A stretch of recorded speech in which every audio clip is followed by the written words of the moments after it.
I'm Gal in grade 7, and today I'm going to show you how to make your own homemade glue that is zero waste and non-toxic and actually perfectly edible. So making your own glue has many benefits because a lot of commercial glue that you buy at the store is toxic and is made in factories that are very polluting.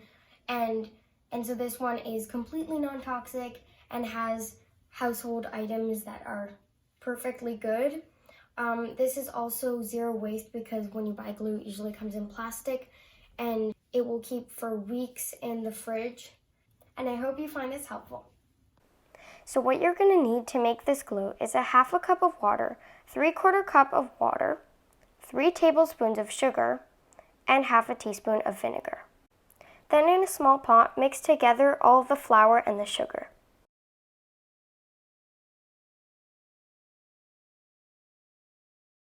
Then add in half of the water and mix until it forms a smooth texture, kind of like a cake batter. Then pour in the rest of the water and keep mixing. Lastly, add the vinegar. Then put the pot on the stove on medium heat and stir continuously. It will kind of create this gooey texture at the bottom, so that's why you want to keep stirring. So after several minutes, it's going to form this weird, lumpy, gooey texture, so that's when you want to take it off the stove. Then you continue mixing until it forms a smooth paste.